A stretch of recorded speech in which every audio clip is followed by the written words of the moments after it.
Bonjour à tous, bienvenue sur l'Espace Proactif. Martin avec vous en ce 24 avril 2025, en pleine forme. J'espère que vous allez bien, vous aussi. Cette vidéo qui vous sera disponible le 25 avril sur nos différents réseaux sociaux. Vous êtes toujours apprécié de partager la vidéo avec vos réseaux sociaux à vous et aussi de nous donner un like. C'est gratuit, c'est apprécié, ça nous permet de toucher plus de gens et de poursuivre l'éveil collectif, n'est-ce pas? Et pour ceux qui désirent profiter des problématiques économiques en cours, eh bien, Eric qui se dépasse, comme d'habitude, avec une superbe lettre proactive réservée à nos abonnés en date du 14 avril sur le cuivre. Vous le savez, j'en ai parlé dans les dernières semaines, le cuivre que nous surveillons attentivement alors qu'il représente encore une fois un mouvement dans le secteur industriel. Et vous avez toujours un retard en ce moment entre le prix des matières versus le comportement du secteur minier. Et c'est ce qu'on identifie et c'est ce qu'on veut présenter à nos abonnés dans le but de vous en faire bénéficier. Donc, encore une fois, si ce n'est pas déjà fait, abonnez-vous à nos services. Allez visiter notre site web espaceproactif.com. Maintenant, dans le courant des dernières heures, nous sommes, comme vous le savez, au royaume des mensonges et des manipulations. Et on a beau changer de parti politique, ça ne change pas grand-chose. Plusieurs d'entre vous l'ont déjà compris, je l'espère. Alors que les moutons sont encore dans le conditionnement de croire que l'État va être là pour les sauver. Le meilleur exemple, c'est ce qui est en train de se produire du côté canadien après 9 ans de destruction du Parti libéral au niveau de l'économie et du côté social des Canadiens. Les gens qui semblent vouloir se rallier à nouveau dans la peur pour le gouvernement de Mark Carney, qui est en fait tout simplement un banquier du Forum économique mondial qui a été mis sur pied du côté libéral. Et vous avez compris qu'en fait, toute l'équipe en arrière de lui n'a pas changé. C'est encore de la corruption, c'est encore des gens qui sont des médiocres. Vous semblez avoir une grande majorité de la population qui vont voter pour eux dans les prochains jours du côté canadien. Donc, la destruction du Canada n'est pas complétée. Et les gens ne sont pas prêts à se sortir la tête du carré de sable. Et on va en subir les conséquences. Et je l'ai déjà dit à plusieurs reprises, et je le répète là, pour les nouveaux qui se joignent à nous aujourd'hui, mais nous n'avons pas complété notre cycle de souffrance, semble-t-il. On doit atteindre le fond du baril pour pouvoir s'éveiller. Et collectivement, c'est ce que nous sommes en train d'avoir du côté canadien. Et comme vous le savez, ce n'est pas différent de ce que vous vivez en Europe non plus. On est en train de le vivre. Les gens cherchent un sauveur. Les Américains se sont cherchés un sauveur, se sont élus un pseudo-sauveur qu'on appelle Donald Trump. Et en fait, vous voyez clairement que tout cela ne change rien. Il y a des promesses qui sont faites, qui sont repoussées. Il y a plusieurs trucs qui ont été faits, qui ont été mis de l'avant du côté de Trump, qui ont été intéressants. Mais lorsqu'on regarde au niveau du secteur des marchés boursiers, bon, vous le savez, il y a eu toute la guerre médiatique concernant les tarifs douaniers avec Trump. Vous le savez que la grande majorité des médias américains ne sont pas des pro-Trump. Hein, c'est contrôlé par la gauche américaine. Donc, le discours est constamment négatif face aux actions d'Elon Musk, aux actions de Trump et autres. Mais malgré tout, donc, la peur s'est installée dans les marchés boursiers, la volatilité a augmenté, on a eu des corrections sévères dans le marché des actions.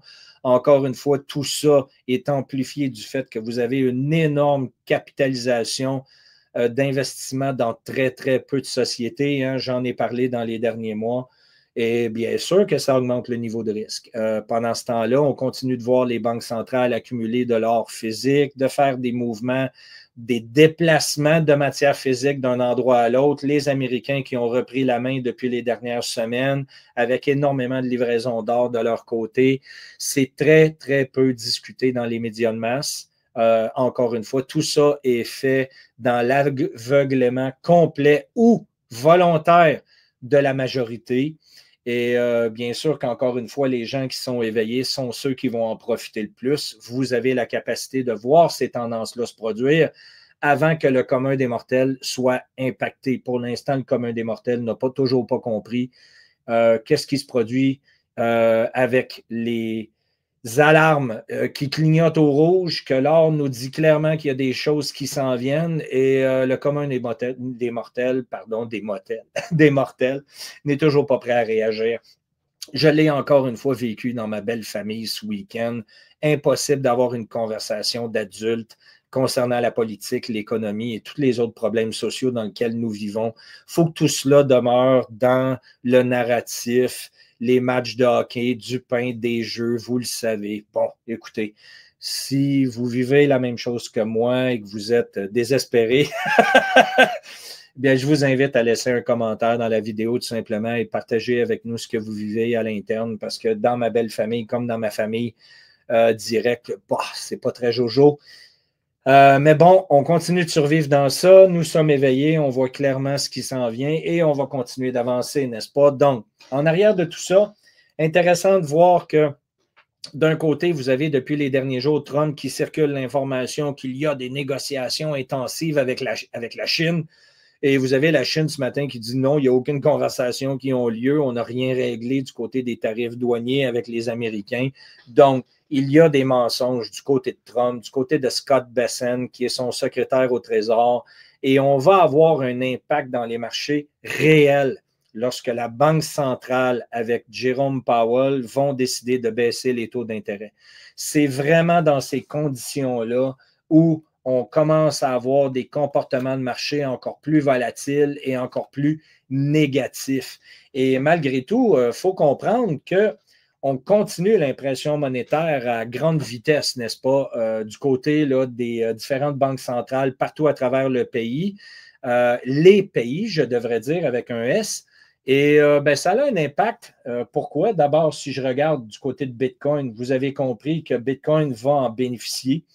Et probablement le marché des actions aussi. Et il y a toujours un retard flagrant entre le prix de Bitcoin et la quantité d'impression monétaire. Et pour l'instant, les banques centrales continuent leurs opérations quotidiennes, mais il n'y a pas eu pour le moment des implications majeures de manière stratosphérique d'impression, comme on risque de le voir dans les prochains jours et les prochaines semaines. Pour l'instant, les fausses nouvelles et le discours politique ont su calmer, en fait, la crainte dans les marchés boursiers. Et pour l'instant, donc, on a une recrudescence de la demande des produits sur les marchés boursiers du côté des actions d'entreprise, alors qu'on a eu des corrections quand même relativement importantes depuis le début de l'année. Le grand gagnant dans ça, pour l'instant, c'est l'or. C'est même la perception que nous avons du côté des gestionnaires de fonds. Je vais vous le présenter dans quelques instants. Je demeure très positif pour Bitcoin d'ici la fin de l'année, potentiellement dans les autres 185 000 $ américains le Bitcoin d'ici la fin de l'année, si encore une fois le graphique du M2, qui est l'impression monétaire, l'impression de devise fiduciaire, je devrais dire internationale, va se poursuivre. Qui est le grand gagnant dans ça? Eh bien, vous avez le rouble russe qui continue de performer versus le dollar américain. Le dollar américain qui en prend plein la gueule depuis les derniers jours sur les marchés internationaux. Je vais vous le montrer dans quelques instants. Donc, contre le dollar américain, vous avez le rouble russe qui a pris 38 % actuellement. Vous avez l'or qui prend 23 %. Ce n'est pas des pourcentages, pardon. Oui, excusez, ça semble être le cas. C'est écrit 38 % d'augmentation. Vous avez l'or, vous avez la couronne suédoise, l'argent et vous avez le franc suisse. Donc, vous voyez clairement qu'actuellement, au niveau des valeurs refuges considérées par les gestionnaires et les investisseurs, eh bien, c'est ce qui est déterminé en ce moment comme étant les meilleures valeurs refuges. Donc, l'or, l'argent, la couronne suédoise. Vous avez le franc suisse aussi qui s'est fortement augmenté versus le dollar américain. Et le dollar américain, encore une fois, là, écoutez, depuis le mois de janvier, s'est fait mais complètement défoncer. On est retourné tester les eaux des 99 points. J'en ai parlé il y a plusieurs semaines en arrière. Si on défonce les 99 et qu'on continue de descendre, c'est catastrophique pour le dollar américain. C'est positif pour l'économie américaine parce que ça les rend compétitifs sur le marché international, mais ça fait absolument mal aux pays émergents qui, eux, ont des devises rattachées à la valeur du dollar américain, n'est-ce pas?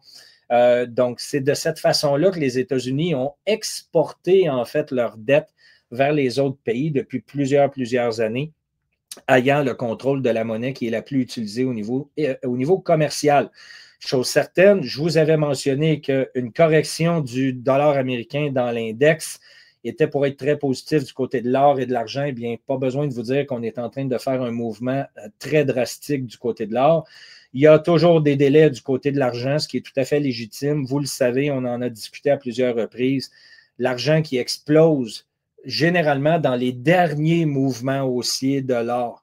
Et ce qui est important aussi de considérer dans ces phénomènes-là aussi, eh bien, c'est qu'il y a un énorme lag actuellement. Je tente de trouver le graphique que je voulais vous présenter. Je crois que malheureusement, je l'ai par inadvertance. Bon, écoutez, ce que je voulais vous présenter, c'est qu'il y avait toujours un retard important entre le prix de la matière qu'on appelle l'or versus le secteur minier. Donc, toujours des belles opportunités qui se présentent dans le secteur minier, encore une fois, mais il faut choisir les bonnes sociétés, n'est-ce pas? Et quand vous regardez les gestionnaires de fonds aux États-Unis qui ont été sondés par la banque américaine, par la Bank of America, eh bien, vous avez, selon les gestionnaires de fonds, qui va performer le mieux en 2025? Eh bien, regardez l'écart et les différences sur une période très courte ici. En gris, vous avez le mois de février. En bleu pâle, vous avez le mois de mars. En bleu foncé, vous avez le mois d'avril. Donc, on parle de des séquences mensuelles là, de 30-31 jours. Donc, vous aviez en février l'or qui avait très peu d'intérêt, alors que le marché des actions avait la grande majorité du focus des gestionnaires de fonds.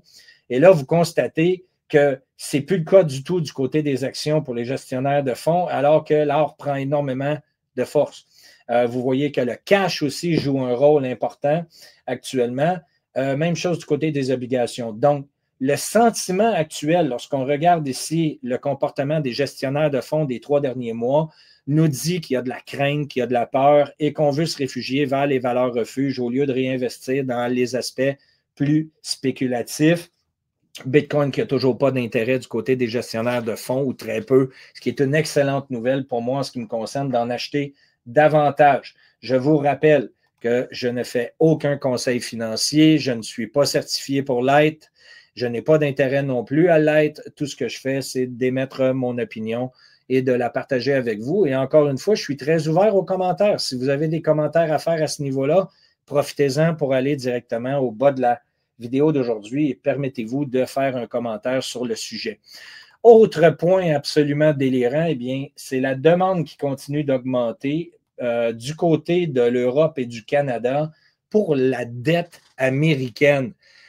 Donc, vous voyez encore une fois qu'au niveau médiatique, vous avez les alliés qui critiquent les politiques de Trump, mais au niveau des banques centrales et au niveau des gestionnaires de fonds, on continue d'accumuler de la dette américaine comme si tout cela avait une valeur extraordinaire, alors que de l'autre côté, vous avez une diminution de l'appétit du côté de la Chine et de Hong Kong depuis les dernières années. Ce n'est pas très différent du côté du Japon et autres, mais vous avez la zone euro qui, elle, continue d'augmenter encore une fois sa quantité d'obligations.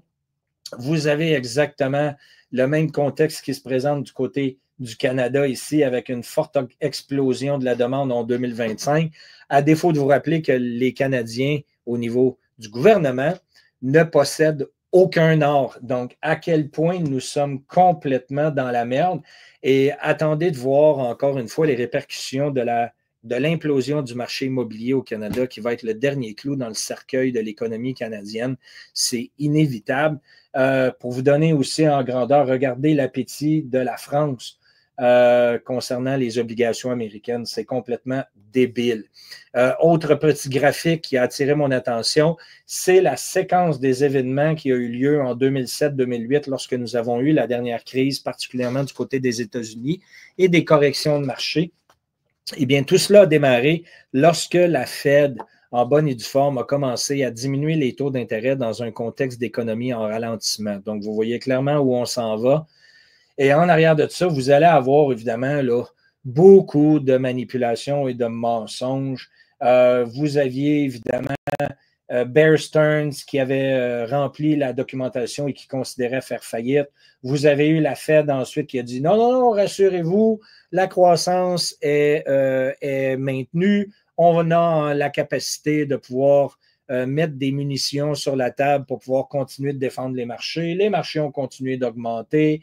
Et là, quand vous avez eu la Fed qui a réduit ses taux, que ce soit même de 1/4 de point qui représente 25 points, eh bien, c'est vraiment là où on a eu la catastrophe et tout ça a continué dans les mois qui ont suivi. Donc, on peut voir le même contexte ici, mais tant et aussi longtemps que la Fed n'a pas clairement indiqué une baisse des taux qui est favorable pour les politiques de Trump, eh bien, on va jouer encore une fois la roulette russe et voir de quelle façon le marché va se comporter. Si on continue d'augmenter la devise fiduciaire en circulation dans les marchés boursiers, vous avez compris que les marchés vont continuer d'être enflammés à la hausse. Si la Fed présente une baisse de taux parce qu'il y a une récession à bord et parce que l'économie est défavorable, eh bien là, vous allez avoir un comportement qui va aller dans le sens contraire, qui là va être favorable encore une fois à l'or, à l'argent, à Bitcoin et aux valeurs refuges, telles que les gestionnaires de fonds l'ont identifié. Maintenant, un autre des points que je veux vous apporter aujourd'hui qui est intéressant. Vous le savez, je suis attentivement les comportements boursiers. Et il y a eu la fermeture, il y a 2 jours en arrière, du marché américain. Et généralement, 1 heure ou 2 par la suite ouvrent les marchés asiatiques, alors qu'il y a bien sûr des écarts au niveau des horaires et du temps. Donc, ce qui a été absolument extraordinaire de constater en quelques minutes, c'est qu'il y a eu une explosion de la valeur de Bitcoin qui s'est augmentée de 5 000 $, le Bitcoin en dollars américains en quelques minutes. Et dans le même mouvement, vous avez eu une correction relativement intéressante du côté de l'or et de l'argent qui s'est créé, je m'excuse. Et pourquoi je veux absolument vous parler de ça? Parce que c'est intéressant de constater qu'il y a toujours la capacité de voir les Asiatiques quitter le marché papier des transactions. J'aimerais vous rappeler ici que les mouvements que vous voyez dans l'or et dans l'argent sur les marchés boursiers sont purement spéculatifs et n'ont rien à voir avec la réalité physique sur le terrain. Le meilleur exemple, c'est que nous avons encore un ratio d'environ 100 pour 1 d'extraction minière papier entre l'or et l'argent, alors que nous sommes dans la réalité à un ratio d'environ 7 onces d'argent extraites physiquement pour une once d'or. Donc, vous voyez clairement qu'il y a une déconnexion entre la réalité physique et les marchés boursiers. Et tout simplement, le point que je veux faire ici, c'est à quel point l'Asie joue un rôle important, alors qu'en quelques minutes, elle a dompé tout simplement des contrats papier dans le marché de la bourse sur l'or et l'argent. Et de l'autre côté, accumuler de la matière tangible qu'on appelle le Bitcoin. Et quand je dis tangible, vous avez bien compris, c'est un actif numérique, mais il est rare en quantité, il est limité, il n'y en aura jamais plus que 21 millions. On considère ça comme étant un actif refuge. Et pour le fait même, donc, vous avez eu un mouvement important où d'un côté, l'Asie a laissé tomber des contrats papier pour pouvoir se positionner du côté de Bitcoin. Donc, c'est intéressant, encore une fois, à suivre. Et tout ça s'est produit sur les heures d'accumulation du marché asiatique. Ça ne va pas mieux du côté de l'Allemagne non plus avec l'index économique au niveau du sentiment, alors que nous sommes maintenant en territoire négatif, ce qui est encore très dommageable pour l'Europe dans leur politique. Alors, c'est ce que j'avais à vous présenter pour la vidéo d'aujourd'hui. J'espère que vous avez encore une fois accumulé et regardez bien ce qui va se produire du côté canadien. La confiance des petites entreprises ne va pas très bien. Le gouvernement canadien précédent a complètement détruit notre production industrielle, complètement détruit notre économie et notre noyau social aussi avec une forte immigration de masse, comme vous le savez. Et semble-t-il que les moutons canadiens vont aller dans la même direction dans les prochains jours. On en discutera lors de la prochaine vidéo. Mais à vous rappeler encore une fois que malgré les nouvelles politiques, les nouveaux partis politiques en place, les mensonges se poursuivent et nous sommes en mesure de voir ces mensonges-là se produire dans les marchés de la bourse qui ont un impact sur notre futur économique, n'est-ce pas? Donc, à surveiller, prenez soin de vous, passez un bon week-end. On se reparle dans la prochaine vidéo. À bientôt tout le monde. Merci à nouveau.